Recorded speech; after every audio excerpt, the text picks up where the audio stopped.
오늘 3-3부터 3-4까지 볼 건데 3-3은 그때 줬던 프린트, 의열단 적혀있는 프린트를 보면 되고 3-4는 올리드를 보면서 합시다. 올리드를 보면서 할 거고 몇 페이지인지 이따가 얘기를 해줄게. 3-3의 의열단 뒷부분부터 볼 건데 의열단 뒷부분을 보시면 실력 양성 운동이라고 되어 있죠. 자, 실력 양성 운동을 일단 먼저 보도록 합시다.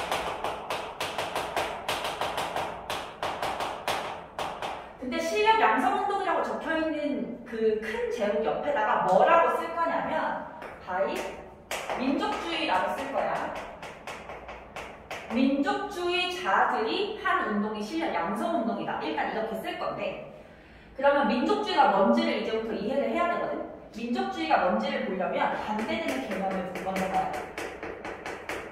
민족주의의 반대 개념은 사회주의라고 생각을 하는 거야. 사회주의는 되게 많이 들어봤지. 사회주의 하면 떠오르는 나라가 있을 거야. 예를 들면 북한이라든가 중국이라든가 뭐 이런 나라들, 러시아, 소련 이런 나라들이 그 당시 사회주의를 채택했다 이걸 알고 있을 텐데 이 사회주의 사상이 20년대, 지금 20년대 하고 있잖아. 20년대 한국에 대거 들어오게 돼. 근데 그때 그 사회주의 사상은 우리가 사실 지금 생각할 때는 좀 안 좋은 사상이고 뭔가 실패한 사상이라고 생각이 되지만 이때만 해도 되게 센세이셔널하고 되게 매력적인 학문이었던 거야. 사회주의에서 바라는 것은 우리가 공산주의랑 조금 비슷하다고 생각을 하면 되는데 빈부격차를 최대한 없애는 거. 모두가 평등하게 공평하게 잘 사는 삶을 이제 원하는 것이 사회주의였단 말이야. 그러니까 당연히 대부분 사람들은 이 당시 특히 우리나라 사람들은 워낙에 가난하고 식민지배를 받고 있었으니까 이런 삶을 원했단 말이야. 그래서 그때 당시에 뭐 10대, 20대, 30대 젊은 지식인들이라면 누구나 사회주의 책은 한번 읽어보고 사회주의에 대해서 관심을 가지던 그런 사회였어. 그래서 너희가 알고 있는 그 사회주의라는 사상에 대한 이미지를 싹 다 버려야 된다라는 게 일단 중요하고 그러면 그 반대 개념의 민족주의는 뭐냐? 민족주의는 빈부격차가 있을 수밖에 없다라고 인정을 하는 거야. 이것만 보면 얘가 좋은 세상 같이 보이지만 둘의 입장 차이를 설명해줄게. 일단 사회주의 쪽에서 빈부격차를 없애고자 한다라고 했잖아. 근데 세상에는 부자인 사람과 가난한 사람이 있는데 이 격차를 줄이기 위해서 모두가 부자가 된다는 건 불가능하죠. 어떻게 모두가 부자가 되겠어. 세상의 재화는 정해져 있으니까 양이. 그래서 이 사람들은 모두가 그냥 평범하게 잘 사는 거. 평범하게 잘 사는 걸 원했던 거야. 그래서 이들은 노동자, 평범한 노동자와 농민들을 상당히 좋아하고 이들의 삶을 갖다가 지원하는 모습을 보여요. 그래서 소수의 부자를 지원하기보다는 평범한 노동자, 농민을 지원함으로써 그들이 중심이 되는 사회를 만들고 싶어하는 게 사회주의인 거예요. 반면 민족주의는 빈부격차를 인정한다라고 했잖아. 빈부격차를 늘리고 싶은 게 아니라 인정하는 거야. 생길 수밖에 없다라고. 예를 들면 우리가 오늘날 가장 경제적으로 부유한 나라가 어디냐라고 하면 모두가 미국이라고 대답을 하겠지. 명실상부 미국은 세계 최고의 경제 대국인데 그럼 미국을 생각했을 때 빈부격차가 없나? 전혀 아니지. 미국의 뉴욕이나 이런 LA 같은 큰 도시 가면은 널린 게 노숙자래. 쌤은 안 가봐서 모르지만 노숙자 문제는 엄청 이제 심각한 사회 문제가 되고 있단 말이야. 근데 왜 그 나라가 가장 경제 대국이 됐느냐? 이제 소수의 기업들이 엄청난 부를 창출하기 때문에 전체적으로 봤을 때 가장 큰 이제 부자 나라가 됐다라는 거죠. 그래서 빈부격차는 있을 수밖에 없는데 오히려 그 대기업들, 기업들을 살려주면 나라 전체가 잘 살 수 있다. 우리 민족 전체가 잘 살 수 있다. 라고 하는 게 빈부격차를 인정하는 민족주의인 거야. 이해됐어? 얘네들은 노동자, 농민이 중심이 되는 삶을 원했고 이들은 오히려 소수의 지식인이나 기업들이 잘 사는 게 우리 민족을 위한 거다라고 생각했다는 거지.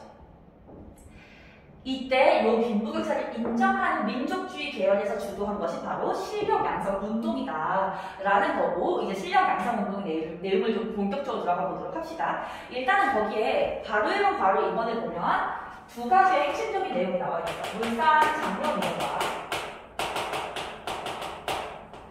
밀립대학 설립 운동.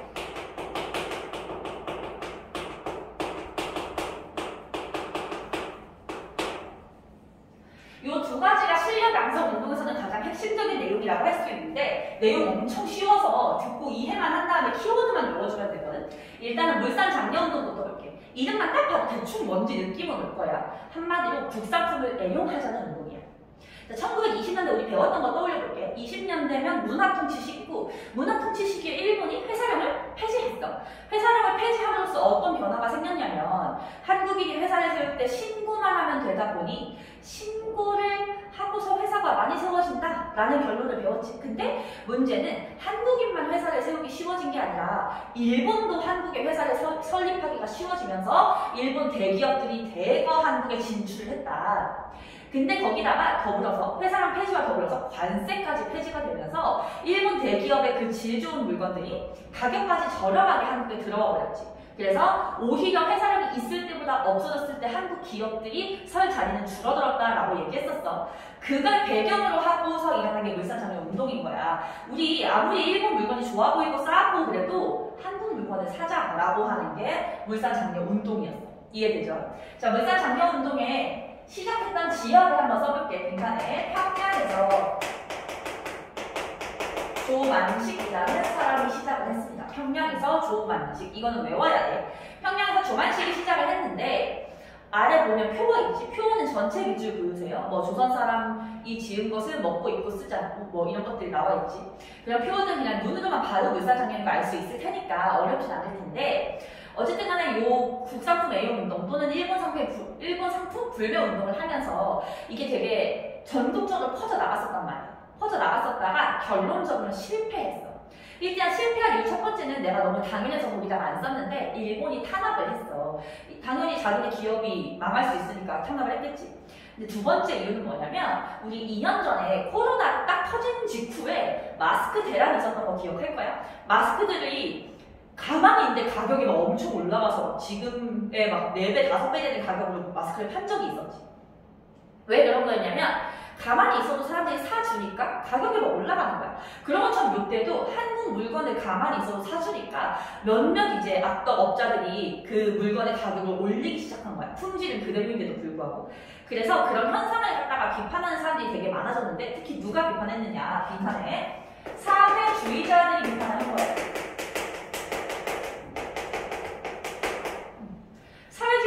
사회주의자들 아까 빈부격차를 없애고 싶어하는 쪽이었잖아. 근데 이제 애국심을 위해서 그 기업의 물건을 사줬더니 오히려 이 가난한 노동자 농민들이 농락하고 있는 거다라면서 이들이 비판을 했고 그것이 이제 이 운동이 실패하는 원인 중에 하나로 작용을 했어. 두 번째로 밀립대학 설립 운동을 볼게. 밀립대학은 오늘날 우리한테 편한 말로 바꾸면 사립대학이랑 비슷한 개념이라고 보거든요. 사립대학을 세우자. 왜냐면 한국인들이 진학할 수 있는 대학교를 일본이 만들어주지 않으니까 우리가 직접 만들자라는 거였어. 근데 이 밀립대학 설립운동의 배경은 아예 표의 그 줄 자체를 없애줘. 그건 내가 뺐어야 되는데 깜빡하고 못 뺀 거라서 일단 없애주고 내용 이제 전개 과정부터 보도록 합시다. 밀립대학 설립운동은 어쨌든 간에 이것도 대학이라는 것은 지식인을 양성하는 거니까 어떤 그 교육 부분에서의 빈부격차를 인정하는 측면이겠지. 그런 점에서 민족주의 운동이라고 볼 수 있고 빈칸에 이상재라는 분이 시작했어요. 이상재. 내가 따로 빈칸을 안 들었는데 서울에서 시작을 했고 전국적인 모금운동을 전개를 했어. 왜냐면 기본적으로 학교를 설립할 때 돈이 한두 푼이 드는 게 아니니까 모금운동을 통해서 학교를 세우려고 했고 그래서 아래줄에 있는 표어가 한민족이 천만이 한 사람이 이런씩이라는 표어가 나오는 거예요. 그렇게 해서 1,000만 원 정도 모금을 해서 그때 1,000만 원은 진짜 큰 돈이니까 그걸로 대학을 세우려고 했지만 얘도 결론적으로는 실패했어. 실패한 원인 첫 번째 일제의 탄압, 두 번째는 하필 그 시기에 전국적으로 엄청난 자연재해, 뭐 가뭄이라든가 이런 게 되면서 사람들이 모금운동을 제대로 할 수가 없게 된 거야. 그래서 실패를 했어. 근데 이때가 문화통치 시기잖아. 문화통치 시기에 일본은 겉으로나마 한국인을 회유하려고 했었지. 그래서 일본이 한국인을 위한 대학을 설립해주겠다라면서 세웠던 학교가 빈칸에 경성체육대학이야.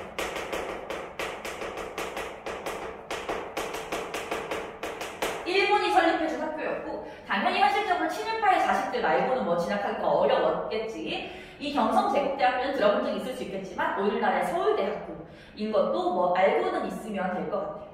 이것 때문에 서울대를 근본이 잘못됐다라면서 욕할 필요는 전혀 없고 왜냐면 서울대 스스로도 그걸 자각을 하고 있기 때문에 다만 이제 그런 역사 정도는 우리가 알고 있어야 된다라는 거지. 이렇게 해서 기업을 후원하고 지식인을 양성하려는 민족주의 운동이 두 차례 일어났지만 둘 다 실패로 끝났다. 근데 이때 몇몇 민족주의자들이 약간의 반성 아닌 반성을 하기 시작했어. 소수의 기업과 소수의 지식인만 키우는 것이 과연 의미가 있는가? 대다수의 우리 농민과 노동자들은 한글도 제대로 못 읽고 있는 현실인데 우리 지식인이 오히려 배운 걸 갖다가 그들에게 가르쳐주는 게 더 옳은 민족주의 방식 아닐까라고 생각을 한 거예요. 그래서 지식인들이 지방으로 내려가서 농촌에 있는 사람들을 불러다가 뭐 한글도 가르치고 이런 활동을 하는 일들이 일어났어. 그런 일들을 우리 과도 3번에 농촌 계몽운동이라고 합니다.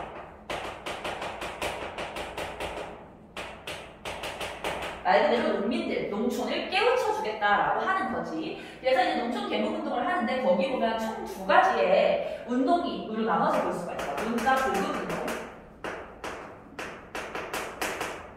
브나로드 운동. 이렇게 2가지로 나뉘는데 둘 다 그 당시 가장 대표적인 신문사들이 주도를 했기 때문에 너는 그냥 공부할 때 이 운동이 무슨 신문사에서 한 건지를 매치하는 게 가장 핵심이라고 생각을 하면 돼. 문자 보급운동은 이름 그대로 한글을 보급하는 운동이었는데 이것은 조선일보가 주도를 했고 이 운동을 하면서 썼던 표어가 옆에 나와 있는 아는 것이 힘, 배워야 산다 같이 우리가 많이 들어봤던 그런 말들이 여기서 나오는 거예요.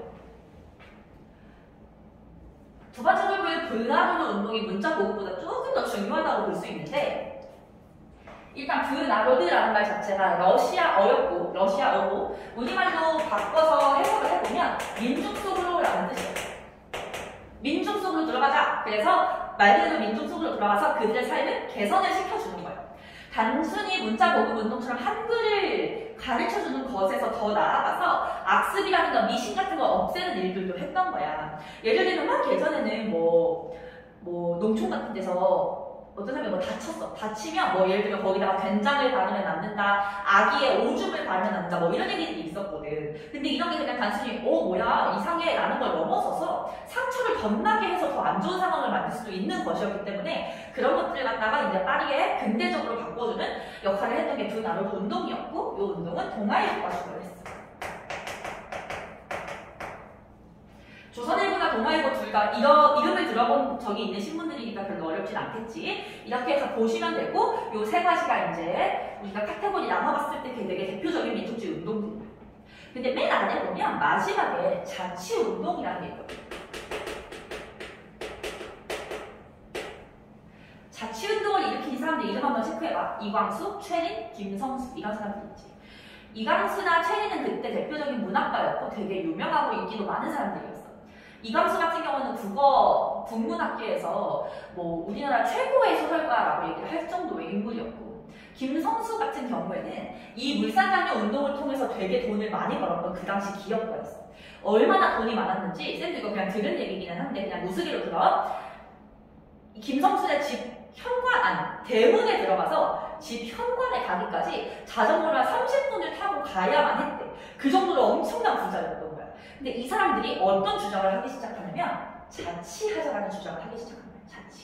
자치라는 건 스스로 통치한다, 스스로 다스린다라는 뜻이지.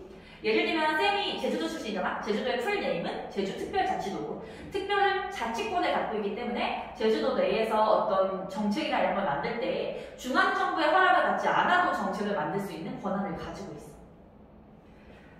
근데 그렇다고 해서 그럼 제주도는 스스로 다스릴 수 있으니까 대한민국이 아니다라고 할 수 있을까? 전혀 그렇지 않지. 오히려 대한민국 안에 속해 있는 지역이기 때문에 자치권을 줄 수 있는 거야. 우리가 예를 들면 주변국가 일본이나 저 멀리 손흥민이 활동하고 있는 영국 이런 나라에다가 자치권을 준다 그러면 걔네는 진짜 어이없어 할 거야. 자치권을 준다는 건 한 나라인이 전제로 깔려 있어야 하는 행위인 거지. 지금 우리나라가 3.1운동을 포함해서 굉장히 격렬하게 독립운동을 열심히 해오고 있는데 그 독립운동을 하니까 일본이 더 우리를 탄압하고 오히려 더 이제 독립운동을 잡아내려는 활동들을 한다라고 이들이 본 거야. 그래서 이 사람들이 뭐라고 했냐면 야 그냥 바보같이 일본 식기 거스르지 말고 걔네를 비위를 맞춰준다 생각해서 그들의 식민지임을 인정을 해버리는 거 어때? 굳이 식민지에서 벗어나려고 독립운동하다가 밉보이지 말고 그들의 식민지임을 인정해서 그들에게 자치권을 얻어내면 되지 않을까? 그러면 총독이 아니라 우리 한국인이 직접 한국의 정치를 할 수 있을 거야 라고 주장을 한 거야. 이 말이 된다고 생각하니 얘들아? 전혀 말이 되지 않지. 무슨 식민지인 거 인정해 그러면 돌림은 없는 거야. 그렇지 않겠어? 그러니까 이 자치운동가들은 사실 이들의 주장이 말이 안 된다는 걸 그때 사람들도 알고 있었고 거의 99.9% 확률로 얘네는 전부 다 나중에 친일파가 돼. 나중에 친일파가 된 사람들이야. 어쨌든 간에 이 자치운동가들은 이러한 말도 안 되는 주장들을 펼쳤고 이런 사람들을 지금 우리가 민족주의 카테고리에서 보고 있잖아. 민족주의 중에서도 일본의 타협한 민족주의다라고 해서 이들을 앞으로는 타협적 민족주의라고 해요. 타협적 민족주의.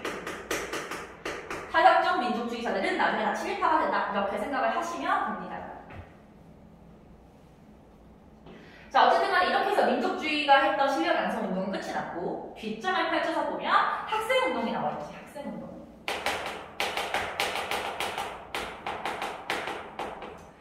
학생운동 같은 경우에는 이제 3.1운동을 떠올려보면 3.1운동의 결과 유관순같이 나이도 어리고 직업도 학생이고 여자인 사람들이 사회 내에서 내가 뭔가 주도권을 가질 수 있다는 걸 깨달으면서 여러 가지 자신이 속한 계층의 운동을 한다라고 얘기를 했지. 그 중에 하나가 학생운동인 거야. 그래서 이제 학생들이 주도한 두 가지 큰 독립운동을 살펴볼 텐데 첫 번째가 60만세 운동이고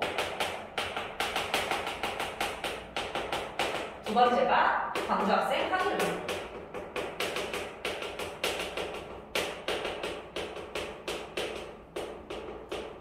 둘 다 내용이 굉장히 쉽기 때문에 내가 빙산점하는 거 위주로 보시면 되고요. 일단 60만세 운동은 이름만 딱 봐도 뭐랑 비슷하냐면 3.1운동이랑 비슷하지. 날짜가 나와 있고 만세라는 방식을 통해서 시위를 했고 그래서 이것은 제2의 3.1운동이다라고 생각을 하는데 그러면 우리가 기억을 떠올렸을 때 3.1운동이 일어났던 1919년 3월 1일은 어떤 날이었느냐? 고종이 돌아가셔서 그 장례식을 하는 날이었지. 그치? 이때는 고종 다음에 그 아들이었던 순종이 돌아가셨을 시점이었어. 그래서 일단 전개에다가 빈칸을 써보면 순종의 인산일에 이 60만세 운동을 하기 위해서 계획을 짰다라고 하는 것이고 주도 세력이 굉장히 중요해. 우리 3.1운동 같은 경우는 주도 세력이 두 개가 뭐가 있었냐? 종교계랑 학생들이었지. 이때는 주도 세력이 총 3개가 3개. 선도교, 사회주의, 그리고 학생. 이렇게 세 계층이 주도를 한 거야. 천도교 계열의 사람들, 사회주의자, 그리고 학생들이 주도를 했어. 천도교는 우리 1학기 때 배웠겠지만 동학에서 계층을 한 종교였는데 이 천도교 같은 경우에는 대다수가 민족주의자예요. 민족주의. 근데 우리 아까 계속 배웠잖아. 민족주의하고 사회주의는 사이가 좋지 않단 말이야. 그래서 이제 물산 장교 운동도 얘네가 비판을 하고 했던 건데 둘이 사이가 안 좋은데 왜 이때 같이 하게 되느냐? 제2의 3.1운동이니까. 제2의 3.1운동이라는 거사를 치려고 하는데 민족주의, 사회주의의 이념이 다르다는 이유만으로 배척할 수는 없는 거니까 서로 싫지만 눈 딱 감고 손을 합친 거라고 생각을 하면 돼. 그리고 이제 거기에 학생들이 들어가면 되지. 근데 일본도 바보가 아니고서야 고종이 돌아가셨을 때 3.1운동이 일어났는데 순종이 돌아가셨어. 이 상황을 예측하지 못했을 리가 없단 말이야. 그래서 한국인에 대해서 엄청난 감시를 실시했고 그 결과 어떤 일이 발생을 하냐면 이분들 천도교 계열과 사회주의자 대부분 성인들이었겠지. 이분들은 일찌감치 체포돼서 잡혀갔어. 일찌감치 체포돼서 잡혀가시기 때문에 6월 10일 당일날은 정말 학생들이 주도를 해서 학생들이 중심이 돼서 일어난 거야. 그래서 얘네를 학생운동의 카테고리에서 배우는 거야. 순종 인산일에 일어났고 학생들이 서울 시민들을 모아가지고 만세 시위를 하는데 아까 말했듯이 이 상황을 일본은 이미 예측을 하고 있었기 때문에 서울 시내에 경찰과 군대를 쫙 깔아놨었고 이 시위는 퍼지지 못하고 되게 작은 규모로 며칠 정도 지속되다가 끝나게 돼. 그래서 제2의 3.1운동을 꿈꿨지만 안타깝게도 규모적인 면에서 3.1운동만큼 커지지는 못했다라는 거지. 근데 이 운동에 영향의 별표를 해볼게. 영향이 너무너무 중요한데 아까 말했듯이 민족주의랑 사회주의 사이가 안 좋아. 근데 제2의 3.1운동을 위해서 손을 잡았어. 근데 생각보다 괜찮은 거야. 민족주의들은 사회주의자를 다 나쁜 놈이라 생각했고 사회주의자는 민족주의자 전부 다 양심 없는 놈이라 생각했는데 막상 같이 해보니까 독립운동을 위한 파트너로서 나쁘지 않는 거야. 그래서 거기 보시면 민족주의랑 사회주의가 연대할 수 있는 사회적인 분위기가 형성이 된다. 이게 되게 중요한 내용이야. 영향의 별표 칠게. 그리고 넘어가서 60만 세운동보다 3년 뒤에 일어난 광주 학생 항일운동을 볼 텐데 요거는 진짜 쉬운 사건이니까 그냥 말로만 설명할 게 필기할 게 없어. 전라도에 있는 광주에서 나주랑 왔다 갔다 하는 통합 기차가 있었어. 근데 그 통합 기차에서 한 일본인 남학생이 한국인 여학생을 괴롭힌 거야. 막 댕기머리 하는데 그거 막 쥐고 흔들면서. 그래서 이제 그걸 가지고서 여자애가 막 힘들어하고 이런 과정에서 한국인 남학생이 와서 그거를 커버해줬었고, 그러다가 한국인 남학생, 일본인 남학생 사이에서 패싸움이 일어난 거야. 그 패싸움이 일어났을 때 이걸 처리하는 과정에서 문제가 생겼어. 어떤 문제였냐면 경찰이 걔네들 불러다가 일본 학생들은 그냥 빠르게 귀가 조치를 시키고 한국 학생들은 계속 붙들고 혼내고 막 처벌을 한다 뭐 한다 이런 거야.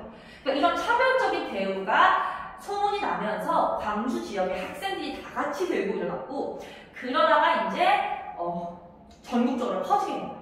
그래서 전국의 학생뿐 아니라 나중에는 시민들까지 가담을 해서 이 사건이 바로 규모 면에서 봤을 때 3.1운동 다음으로 가장 큰 독립운동이 된다. 이렇게. 그 사실만 알면 돼. 그리고 어쨌든 간에 이게 좀 계획적으로 발생했다기보다 우발적으로 발생한 사건이다 보니까 좀 체계적으로 도와줄 수 있는 세력이 필요했어. 그래서 이들을 도와준 게 거기 빈칸에 신강회 라는 단체가 도와줬다라는 것만 알면 되고, 신강회가 뭔지에 대해서는 뒤에서 배우도록 할게. 거기 의의는 읽어보면 3.1운동 이후 최대 규모의 민족운동이었다라고 나와있지.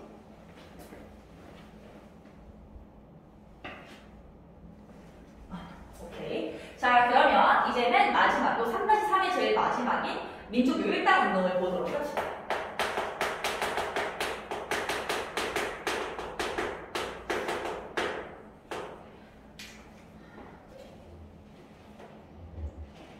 민족묘일당 운동은 말 그대로 우리 민족의 당을 하나만 만들자는 거야. 하나. 그럼 그전엔 당이 몇 개였냐? 크게 보면 2개였던 거야. 민족주의 하나, 사회주의 하나. 근데 우리가 독립을 하려면 힘을 합쳐야 되는데 왜 둘이 싸우고 있냐? 라고 하면서 둘을 합치자고 했던 게 민족묘일당 운동이라고 보는데, 민족묘일당 운동에서는 배경이 너무 중요하거든. 그래서 배경의 별표를 한번 3개 정도 쳐볼게. 배경의 별표. 그리고 별표를 치면서 내가 약간 오타 아닌 오타를 낸 게 있어서 수정을 해보면 표에 국내랑 국외가 바뀌었어. 위가 국외고 아래가 국내인데 그게 바뀌었기 때문에 그건 좀 수정을 해주고, 본격적으로 내용을 봅시다. 국외적인 배경을 한번 볼게. 국외 배경은 중요하진 않은데 단어가 어려워서 설명을 잘 들어야 돼. 일단 첫 번째 줄에 코민테른이 노선의 변화이다 라고 나오겠죠. 코민테른의 노선 변화. 코민테른이 뭔지 한번 볼게. 우리 사회주의가 영어로 뭐냐면 커뮤니즘이거든. 커뮤니즘이 사회주의고, 국제적인 하면 영어로 인터내셔널이지.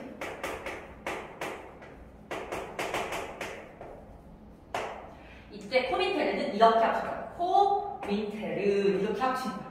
그러니까 커뮤니즘 인터내셔널을 줄인 게 코민테른이다 라고 했을 때 우리말로 바꾸는 뜻이 국제공산당 조직인 거지. 뭐 얘를 외울 필요는 없지만 뭐 하는 애들인지 이렇게 하면 딱 이해가 될 거야.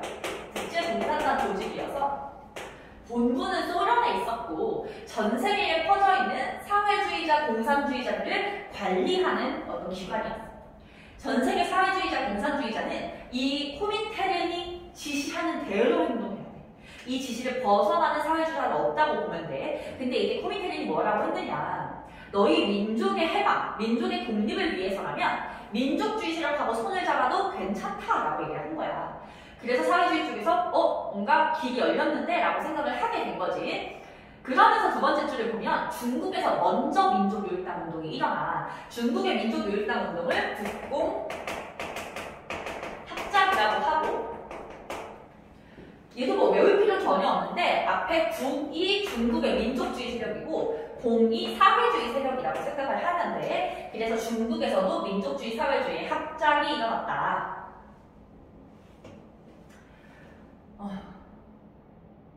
이게 국외적인 배경이고 우리나라에 영향을 준 거야. 그리고서 이제 국내적인 배경을 볼 텐데, 국내적인 배경은 이렇게 이해를 하면 돼. 민족주의랑 사회주의가 손을 잡을 건데 만약에 둘 중에 한쪽이라도 나는 굳이 합칠 필요 없는데 라고 한다면 합칠 수 있는 있는 분위기가 만들어지지 않겠지. 그래서 민족주의가 합쳐야 되는 이유, 사회주의가 합쳐야 되는 이유가 각각 존재를 했었단 말이야. 왜 그들이 상대편과 손을 잡으려고 했는지 그 필요성이 곧 배경이 된다는 거야. 그래서 첫 번째 줄과 두 번째 줄에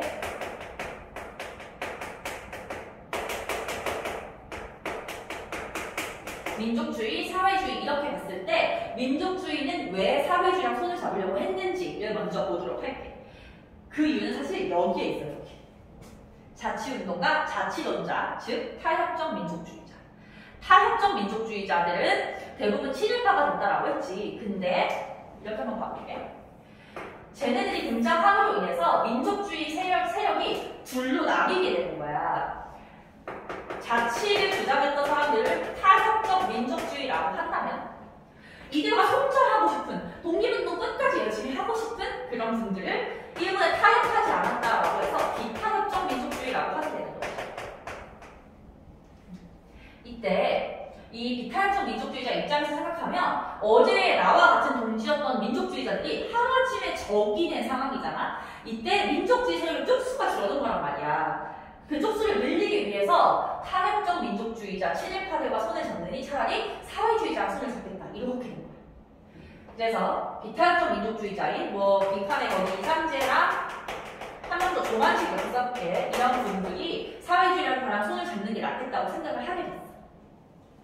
사회주의 같은 경우에는 왜 손을 잡으려고 했느냐, 이걸 떠올려 볼게. 1920년대에 일본이 문화 통치를 실시하면서 헌병 경찰제를 보통 경찰제로 바꿔줬고, 그것에 이제 실상으로 우리가 뭘 봤냐면 오히려 경찰력을 강화했다. 그리고 독립운동가와 사회주의자를 탄압하기 위해서 1925년에 법을 하나 만들지. 그 법의 이름이 바로 치안유지법이었어. 치안유지법. 치안유지법이 만들어지면서 독립운동가랑 사회주의자는 이제 불법이 된 거야. 한마디로 내가 뭐 별다른 짓을 안 해도 사회주의 뭐 서적을 읽었거나 서적을 썼거나 이러기만 해도 불법이 돼버리는 거야. 그래서 사회주의자는 이제 존재 자체가 불법이 되어버렸기 때문에 내가 어떤 활동을 할 때 합법적인 것처럼 보여질 수 있는 단체가 필요했어. 그러면 민족주의하고 손을 잡아서 합법적인 이제 것처럼 보일 수 있는 단체를 만들자, 이렇게 된 거지. 그리고 세 번째 배경 안 쓸게. 요거요. 60만세 운동의 영향으로 민족주의와 사회주의가 손을 잡을 수 있는 연대 분위기가 형성됐다. 이걸 앞에서 본 거고. 결론적으로 누가 먼저 손을 잡자고 하냐면 사회주의 쪽에서 먼저 손을 잡자고 했어. 사회주의 쪽에서 손을 내민 그 선언의 이름이 바로 정무회 선언이고, 정무회 선언으로 손을 내밀면서 손을 잡게 되는데, 정무회 선언은 사료를 한번 직접 보도록 할게. 올리드에서 197쪽을 펴볼래? 197쪽. 책을 꺼내는데 시간이 걸리면 일시정지하고서 꺼내시고요. 197쪽에 보면 자료로 보는 정무회 선언이라고 하는 사료가 여기 나와 있어. 여기. 요 사료 전체에 별표를 하시고, 이 사료가 조금 해석이 어려울 수 있기 때문에 쌤이랑 같이 읽으면서 보도록 할 거야. 그 사료 자체에 이미 빨간색으로 밑줄이 그어져 있어. 빨간색 밑줄 그어져 있는 부분만 보도록 할게. 민족주의 세력에 대하여는 그 부르주아 민족주의적 성질을 명백하게 인식하는 동시에, 여기서 한번 끊으세요. 부르주아 민족주의적 성질을 명백하게 인식하는 동시에 끊고, 과정적 동맹자적 성질도 충분히 승인하여 끊고, 그것이 타락하는 형태로 출현되지 아니하는 것에 한하여는 적극적으로 제휴한다라고 되어 있지. 앞에서 부르주아 민족주의적 성질을 명백하게 인식하는 동시에라고 했어. 우리가 보통 부르주아라는 단어를 들으면 부자니 가난한 사람이니? 보통 부르주아는 부자잖아. 그러니까 이건 그 뜻이야. 걔네 민족주의 애들 부자 좋아하더라. 빈부격차 인정하더라. 그건 좀 단점인데 그거 내가 인정해. 단점이 있는 거 인정해. 근데 과정적 동맹자적 성질도 가지고 있다는 거야. 여기서 말하는 과정은 독립으로 가는 과정이고, 그 과정에서는 동맹자가 충분히 될 수 있다는 거지. 단점 있는 건 인정하지만 동맹자로서의 성질도 있기 때문에 제휴하겠다는 건데, 그것이 타락하는 형태로 출현되지 아니하는 것에 하나요. 여기서 그것은 민족주의인데, 민족주의 애들이 타락하는 형태, 아닌 애들에 하나요. 한마디로 비탄력적 민족주의자하고만 손을 잡겠다라고 얘기하는 것이 지금 요 정부에서 하는 내용입니다. 이 사료는 어려우니까 스스로 해석할 수도 있어야 돼서 잘 체크해 놓도록 하시고요. 그렇게 해서 사회주의 계열과 비탄력적 민족주의 계열이 모여서 만든 단체가 바로 아래 나와 있는 신간회다. 신간회. 이제 신간회부터 내용이 그렇게 어렵지 않아. 거기 결성해 보면 사회주의랑 비탄력적 민족주의자가 같이 만들었다. 회장의 이상재, 부회장은 홍명미였고.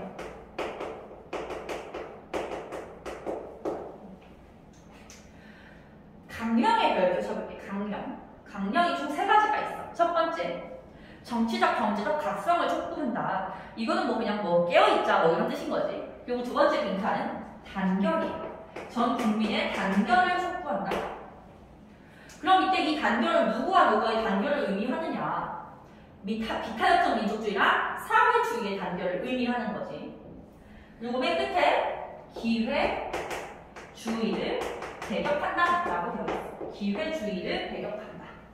여기서 말하는 기회주의는 누구겠어? 타협적 민족주의자 얘기하는 거지. 걔네들은 내가 철저히 선을 긋고서 이 단체를 만든다 라고 강령에서 얘기를 하고 있는 모습을 알 수가 있는 거고, 활동 자체는 그냥 읽어만 보세요. 활동은 민족주의에서 하는 계몽활동도 했고, 사회주의 쪽에서 하는 농민과 노동운동을 지원하는 일도 했고, 맨 마지막 세 번째 아까 만든 거, 이 광주학생 항의운동에 진상조사단을 파견해서 이 운동을 지원하는 일도 했다. 세 번째 빈칸은 광주학생 항의운동이에요. 근데 여기서 문제가 생겼어. 이 광주학생 항의운동의 진상을 알아내기 위해서 민중대회를 여는데, 그 민중대회를 여는 과정에서 일본에 의해서 지도부가 체포돼요. 지도부가 체포되면서 어쨌든 간에 이 단체를 이끌어 나가려면 체포된 분들은 내버려 두고 새로운 지도부를 뽑아야 되잖아. 그 새롭게 뽑힌 지도부가 약간 타협론자야. 타협론자.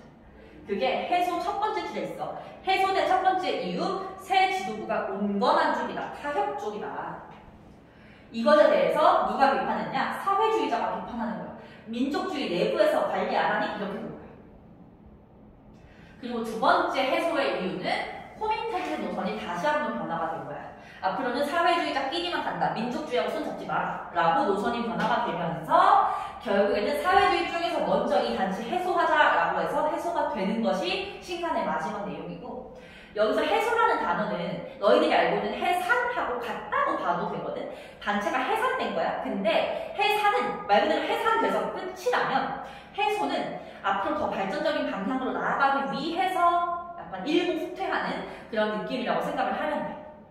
그래서 여기까지 민족교육당운동이 끝이 났고 3-3이 끝이 났어. 그러면 잠시 쉬었다가 3-4로 넘어가서 보도록 합시다.